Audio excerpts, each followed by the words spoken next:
Two Mumbai boys saved India the blushes against a team propelled by another Mumbaiker playing for the USA. Netravalkar did give India a scare, getting rid of the two big fishes, Rohit Sharma and Virat Kohli. And then it was up to the duo of Shivam Dube and Suryakumar Yadav to see India home, a 72-run partnership that helped India go past 110. And India won by 7 wickets and become the third team to qualify for the Super 8s of the T20 World Cup 2024. Bhattacharjya and Zaheer Khan alongside India were in a slightly tricky spot, but most Indian fans would have trusted this team to not do what Pakistan did against USA. Yeah, absolutely. I think, India were always the favourites. But what you have to give credit to is that the way USA team fought, the way their intent was, the way their body language was. If they had controlled a few more things, which is like the penalty runs, which were rewarded to the Indian team at a crucial point, the catch being dropped at a crucial point, those kind of things going their way, it would have made an interesting viewing for sure for everyone. But you always felt that India was under control. Now, Joy, for the lay viewer who may not be as sort of tuned in to all the little rules, only a few geeks would know about this penalty rule. Tell us what that was about. Okay, so there's a rule the ICC has started this time, and it's essentially to make sure that games don't stretch, because you've been seeing in the IPL, games stretch, and fines to the teams don't make that much of a difference because, teams are rich enough to pay them later. Yeah. So what they've done is they've got the stop clock rule, which says that mandates that you must, from when the over is declared dead to the start of the next over ball, you cannot exceed 60 seconds. If you do, you get a warning the first time around, the second time around. The third time, you will be docked 5 runs. And then every subsequent time you go above 60, you will be docked 5 runs. Yeah. So 2 things out here. One is that, of course, this happened, and Aaron Jones, as a stand-in captain, cannot complain that he didn't know about it because the umpire would have warned him twice. Yeah.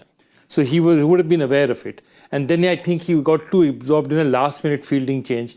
But this is also what happens when you have a stand-in captain instead of Monank Patel, who's a captain, who's probably gone to all these meetings, heard this, understood this better.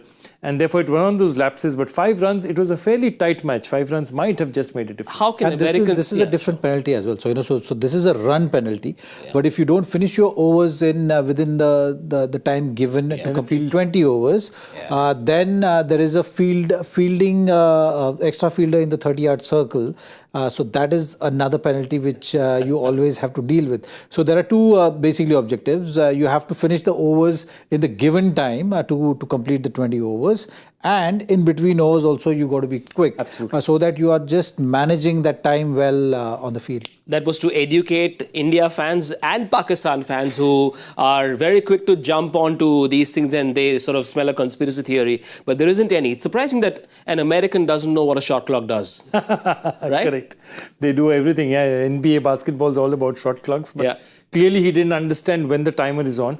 And there's a timer being displayed on the field. So the captain can have a look. He can see what's happening. And I think it's just too much going on. Big match. He's a stand-in captain. Just missed it.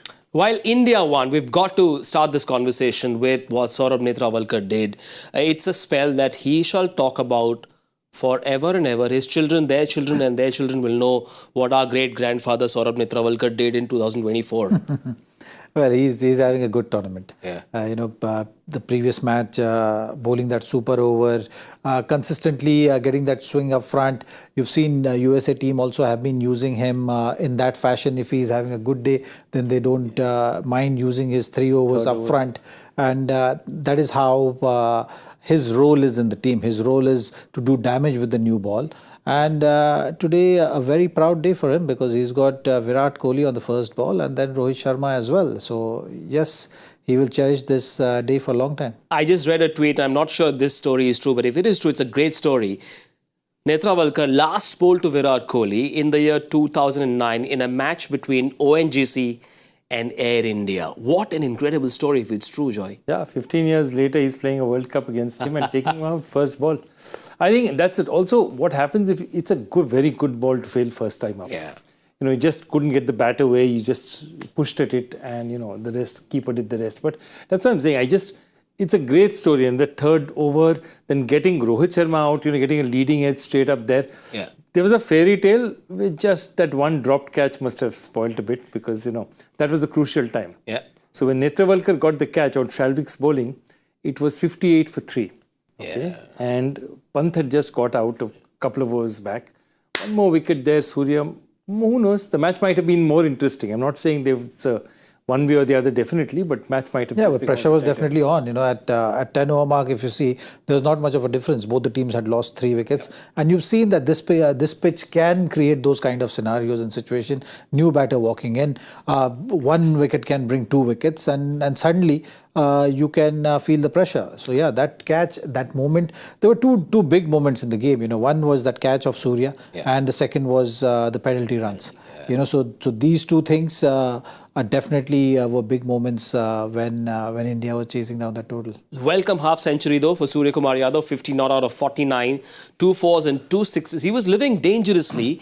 Was that the right approach? Yes, it's worked. In hindsight, it's worked. But was that the right approach? Because he was trying to play those big shots when the ball wasn't coming on. Well, you have to back yourself. You have to back yourself. You have to back your options. It's very important to have that clarity. You've seen Surya in this format. He thrives on putting bowlers under pressure. And this is not the sort of pitch where you can consistently do that. You can actually alter the length. At times, the good balls also go for runs when Surya is batting there. But this pitch is just creating that much of challenge. And Surya is someone who likes pace. If on this pitch pace was not on offer, then it makes it that much difficult for him to get runs. It's good that he's got this 50 and got runs under his belt, because the next phase, obviously India being qualified now for the next phase, the next phase is going to be the crucial one. You want all the batters, all the top 4 to be dictating terms on the bowlers on a decent pitch. Well, Virat Kohli got a good delivery, first ball, caught behind. I thought the one that Rohit faced, did it stop on him a little bit? Might have stopped on him a little bit because he closed the face of the batter early. Yeah. But yeah, look, the pitch definitely had a part to play. There's no doubt about it. But as I'm saying, I think you can't give Virat Kohli any credit. That dismissal was just a really, really good ball. Yeah. But see, I think the important thing out here is Surya and the way Shivam and Surya batted in conditions that didn't suit them. Both of them are players who like the ball coming on. Yeah. And therefore, for them to... And while you said that Surya attacked, he gave one chance. But he otherwise played very sensible cricket. He knew that there's no point doing it. This is not a pitch where I can do... Notice no deflections at the back, because when the ball doesn't have pace, then you're very likely to go and hit it to a fielder. Yeah. Because you can't time those. They're very difficult to time. So there's only once when he got a chance where he could just wrap it around and hit it there. Yeah. But otherwise, he played very conventional cricket. But that was the need of the hour. The target wasn't high. Yeah. This was it. And I think I'm very impressed by this innings of Surya, because it's a very mature innings. Yeah. It's a very mature innings. Yeah. He's not thinking about run rate. He's not thinking about big shots. He's saying, I've just got to get India across the line, make this game safe. Yeah. And I think he managed to do that. They were 39 for 3, and these two took India home. They won by 7 wickets. It was a partnership that lasted 65 balls. So from 7.3, they went up to 18.2. That's when the game ended. And a few crucial runs as well, 72. The total partnership between Suryakumar Yadav and Shivam Dube augurs really well for a team which was perhaps a touch nervous about the form of the middle order batters. Shivam Dube spending time out there augurs really well for India. Absolutely. I think it's about spending time out there. It's not an innings that he'll look at and be very proud of, saying, I hit this ball very, but he stayed in the middle, kept his nerve and just stayed out there. And I think it's important. He hit one big 6, but that's the important thing, that his ability to be able to stay in the crease and be able to absorb the pressure and take India across the line. Good that India weren't chasing 140, 150, because even after having a not-so-great power play, they were able to sort of always be within touching distance, and that's what you saw there. Just 33 in the power play, and then 3.5, they lost that third wicket of Rishabh Pant, and then these two just steadied the ship and took India home. Yeah, it is a pretty straightforward run chase, isn't it? You've lost only 3 wickets.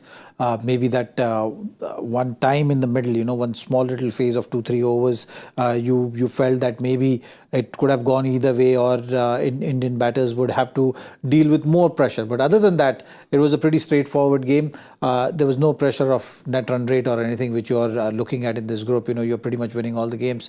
So yeah, from that point of view, it was just about making sure that you get home. Your middle order batters, especially Shivam Dube, I think him getting that time in the middle, facing that many deliveries is something which is very crucial. Surya getting 50, Rishabh Pant also looked good, and once you get to that next phase, as these conditions change, because this phase of the tricky pitch is over.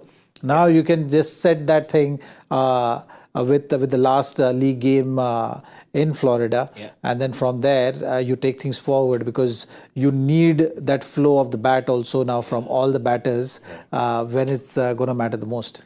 India get the third W and get their Q. That means they have qualified for the Super 8s.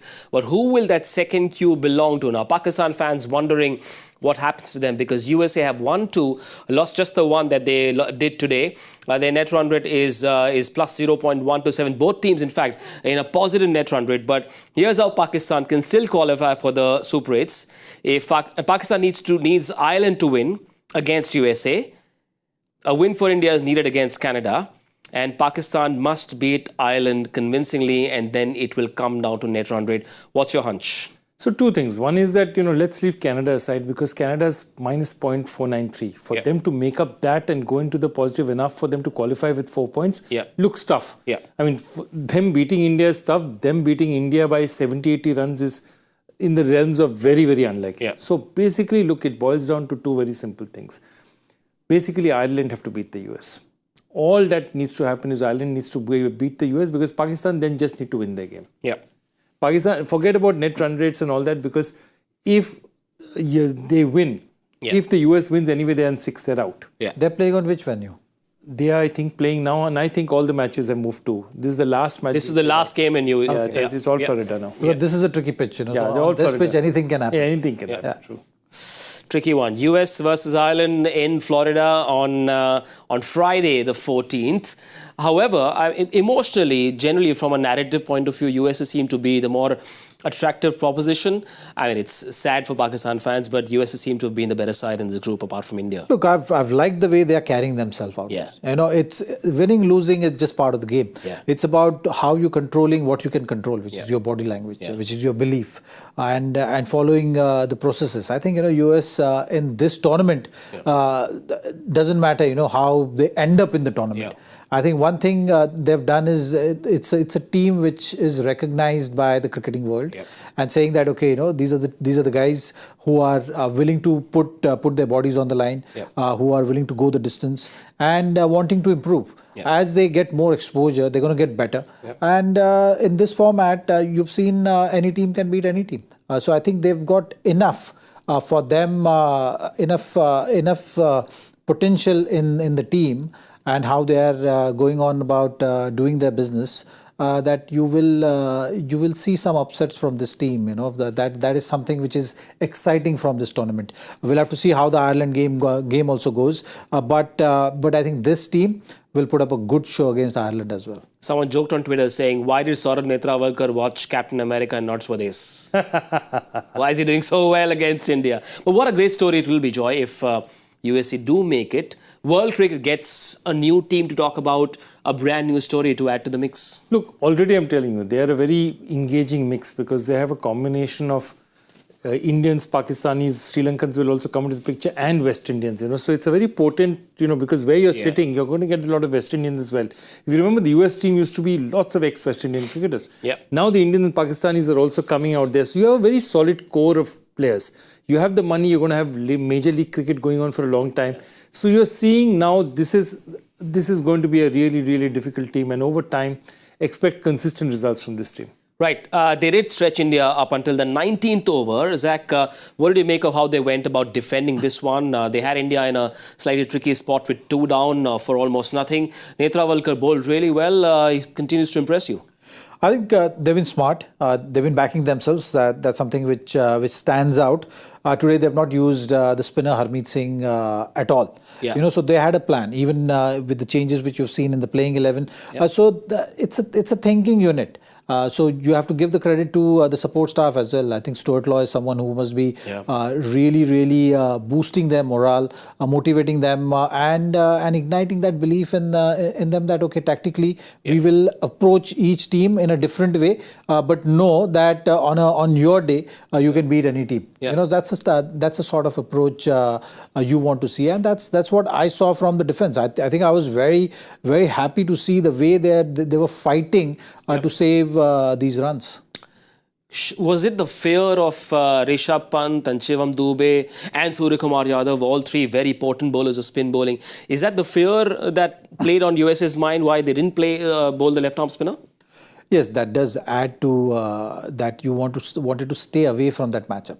Right. You know, you wanted to go safe because you only had 111 to defend. Yeah. You know, so you also don't want that one really big over to take you away from the game, because till that point it was a good contest because you always felt that, okay, you know, 1 or 2 wickets here or 2-3 tricky overs can really change the game. So you don't want to release that pressure. It was as if that Surya and Shivam Dube were waiting for the spinners to come on, and the captain was saying that no, I'm not going to give you any spinners. I don't want to take that chance right now. It would have been a good gamble if you had, say, 20 run to play. 20 run more. So if, you know, 40 balls to go, 60 runs, you know that 1 over, run a ball here, you can still pull things back because the pitch is a little tricky one. So you can take that gamble because that can, you know, the batters are going to go after spinner, and that can result in a wicket. So that moment is a captain's call, you know, and you have to go by instinct. Today, I think it was the plan where they felt that all the seamers in these conditions will give them a better chance. That's exactly what Aaron Jones, a stand-in captain, has said at the end of this game. He said the wicket was a bit tricky, more suited for seam bowling, therefore no spin. And on Monank, Patel, he said mostly should be fit for the next game. It's just a niggle. Just goes to show that there is a fair bit of cricket intelligence in that group. Stuart Law is a legend. Okay, not just Australia has played a little bit of, but in the county circuit for Lancashire, for many other teams, he was a top scorer for many years. Great coach teams like Bangladesh. He understands all this. And you're absolutely right. You know, you're not allowing. In fact, that's why they would have not risked Monank Patel today, because they know this is a game they'd win 20% of the time. Ireland is the big game. Don't take a chance with this fitness. For India, though, they've played 2 challenging games against Ireland. In that first game, they sort of won very comfortably, but they were pushed a little bit by Pakistan. Today, they were challenged as well. It's good for a team to be pushed in the first round, isn't it? You don't want to turn up in the Super 8s not hot enough. Look, you have to find a way of winning a game of cricket. You know, it doesn't matter where. This pitch was a tricky one. Everyone were aware of this fact. Now you have to just find a way. They've managed to secure all 3 victories here. And the game is going to change now as you go to the next venue. So it's about now tactically staying on top of that, figuring out exactly what is going to be required in those pitches. And like I said, you know, the batters will be itching to now get back into the nets and get with the flow of the game. Because so far, we've not been able to get in tune with the flow of T20 format. You know, it was a very scratchy games, low total. You know, you have to curb your instincts. You have to just be patient. You know, all those kind of things. I think as we move away from this venue now, you will see the glimpses of what T20 cricket and the excitement of that which we've been seeing. The bowlers will again have to go back to the drawing board, figure out what are the options. You'll see those Yorkers. Like, you know, in this venue, you've hardly seen Yorkers. You've hardly seen that many slow ones, you know. So all those factors using different angles. Similarly with batters now, you know, they will be breathing easily as they move on from here. Maybe more options to play along with, and that's what they'll be looking forward. The batters will say to the bowlers, boys, party's over now. No more New York. I think exactly that. And just it needs to be, because it's okay. It's okay to play 1 or 2 games like this, but to have a whole, you know, 3 games like this, playing like this, it's like you're holding, you know, you're taking thoroughbred race horses and not allowing them to run. You know, you're just holding them back. Because that's what's happening. Because they're not able to play a free game under these circumstances. And I think that's the big point. They're not able to play the game right now. Now they need to switch gears and switch it very fast, because Florida is a surface where the ball travels. Now, Joy, you've run a cricket team. You're about to run a cricket league in Canada. If you were in charge of the ops team in New York or part of the ICC team, what would your debrief be to the team that put together the stadium? What are the learnings and what should they do if and when there is another series or a tournament played in New York? See, the serious problem about it is there's nothing. I think they did a marvelous job with the overlays, because this is just a park. So they put everything around it. The problem was, I think, the fact that they wanted to play in New York. If you play in New York, the pitch can't come too early. So they had to sort of make the pitch in Florida and keep it there and then bring it later. Yeah. So the problem is, because it's too cold, you couldn't bring it in fast enough. Yeah. And that's not a problem that can be solved by any ops team. You know what I mean? Yeah. That's the fundamental. So if you want to play in New York in June, this is always going to be a problem. So that's the thing they have to address. What can they do with the actual pitch that can change? But the point of it is that that pitch arrived just very recently. Yeah. They couldn't bring it because of the cold before that. Yep. And I suppose for commercial reasons, they would have wanted India, Pakistan, and a couple of other big clashes in New York. And has that purpose been served? I think to a certain extent they've served their purpose. You know, they've gone Times Square, they've put up a big thing in Times Square where the game was being showed. America is talking about, India winning 119, 113. But whatever it is, it's still there. I mean, cricket is being reported. Forget about it. We find it funny, but cricket is being reported there. Yeah. I think they made an inroad. They need to do more. It's just the start, but yeah, they've made an inroad finally. And make sure security personnel don't walk past the side screen. That's happening in pretty much every game. But jokes aside, well done to all those that made this event happen in New York. From a cricketing point of view, Zach, if you had to be an advisor to USA Cricket, what's the next step forward for them? Well, I think it's the introduction of cricket to the USA right now. Through MLC also it's happening. Through these kind of events, it's happening. And when your team is putting up a good show, things will accelerate. I think for USA Cricket, it's about getting to the grassroots level. Introducing cricket to schools and create that club cricket structure. All those things will happen. I think in the due course, you will see the cricket infrastructure also coming up. Yeah. So eventually, I think they will have to move towards a permanent venue, which is robust. And with cricketing pitches, you've seen that more you play, pitches take time to settle. Yeah. And their nature becomes then a normal, which you can kind of anticipate and plan accordingly. So that's the process which is going to take time. I think by and large, what they wanted to achieve from having cricket in New York, the objective was successful for sure. Generally, big decisions in the world of cricket are taken keeping in mind the lens of the Indian television viewer. That aside, in isolation, are you bullish about cricket in the United States? I'm bullish about cricket in the United States simply, again, I go back to the same reasons. You have the Desi population, and I'm talking about not just Indians, Pakistanis, Bangladeshis is substantial. Yeah. You have a fair amount of West Indians who come in as well. And these populations are not just substantial, they're rich. They're a well-off population. The Indian American is the wealthiest in the categories of all the Americans that you see. Yeah. And so big money is there. That big money is backed by a populace that's growing. Yeah. That is not there in any other country. Yeah. And I'll tell you one thing. If the World Cup, for example, if they had managed to hold it, say, a month later, which may not have been great for the West Indies, this New York pitch might have been a much better pitch. Yeah. Because you just needed that extra summer time for the pitch to be able to be grown. Yeah. So those are things that you can only discover on the fly. More will be discovered about USA and its tryst with cricket and may it be the start of a glorious chapter for this great sport.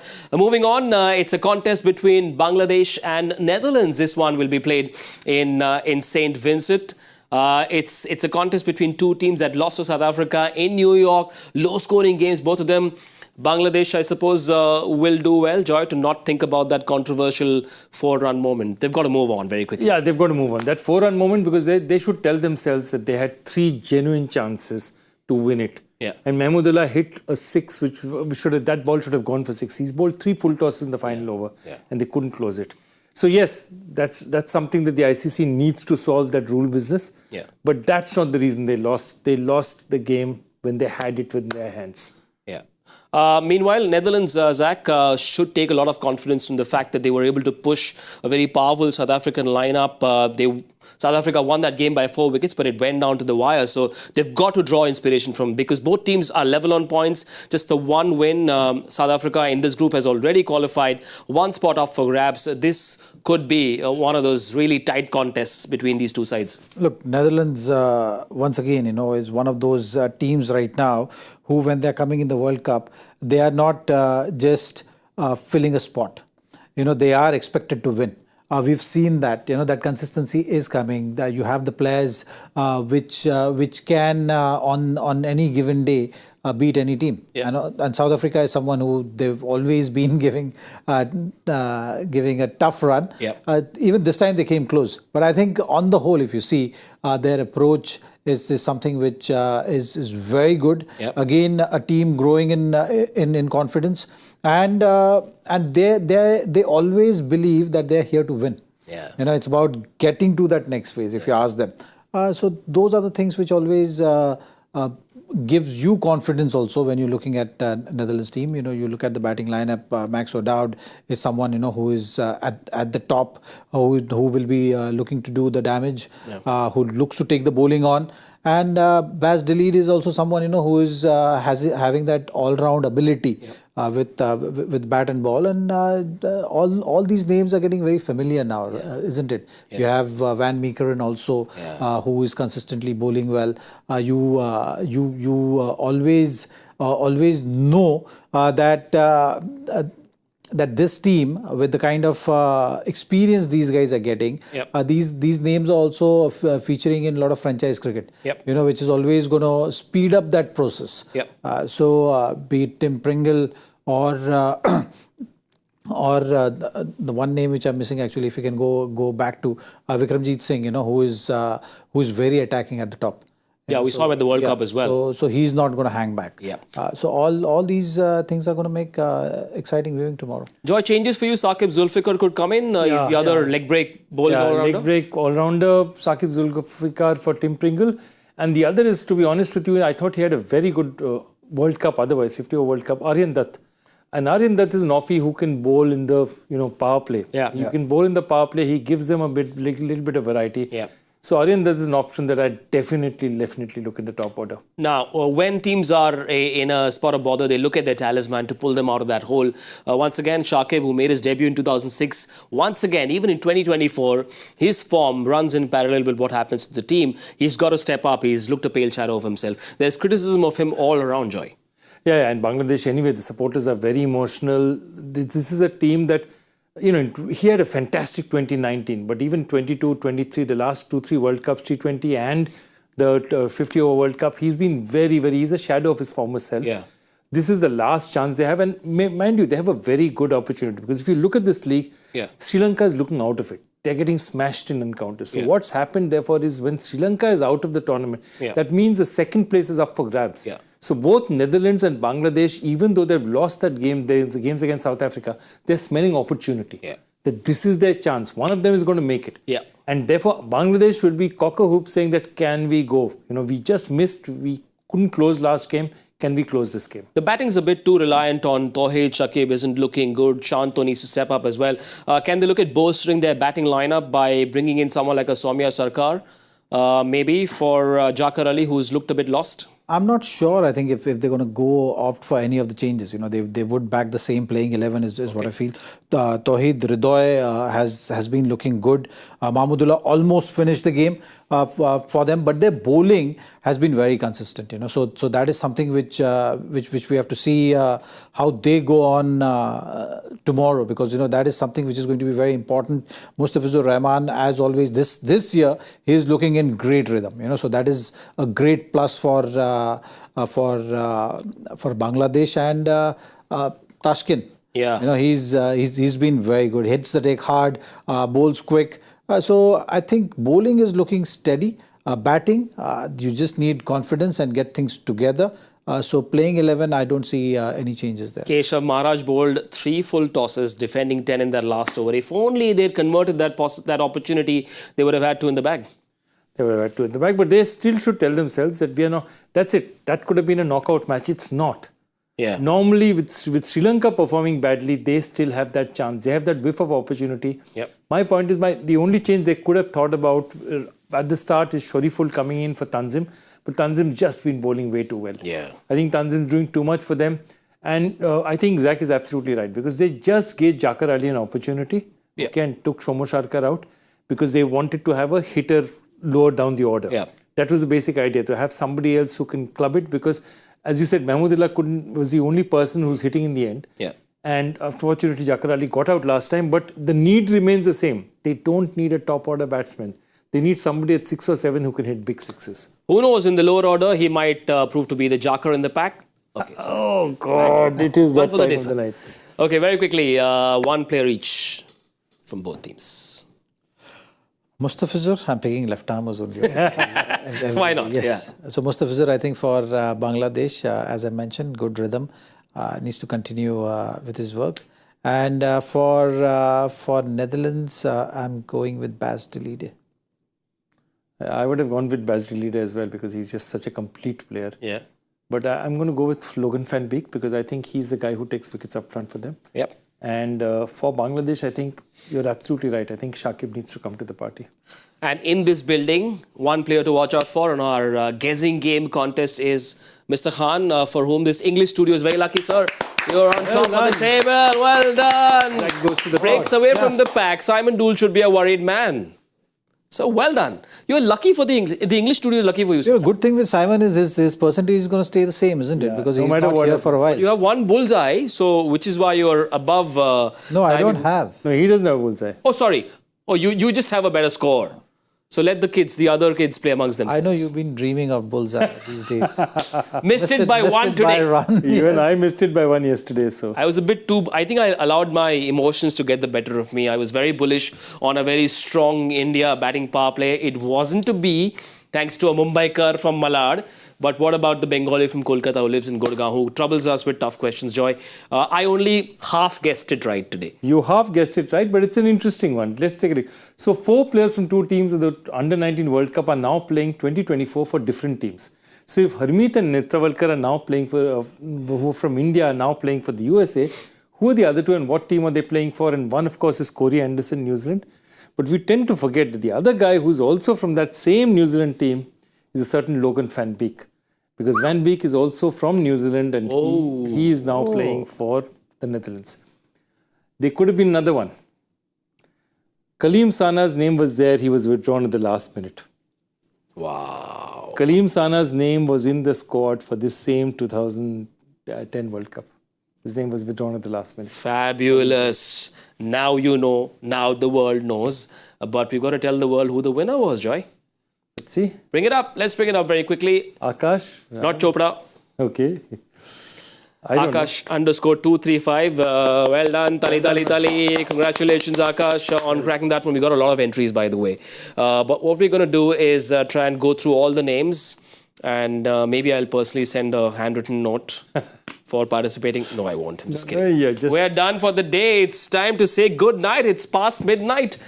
We can't do overtime. Got to go and sleep and come back here at 7:30 p.m. tomorrow for Bangladesh versus Netherlands. It's a big game in Florida. Thank you, Mr. Khan. Thank you, Mr. Bhattacharya. We'll see you tomorrow. Goodbye. Good night. Sweet dreams.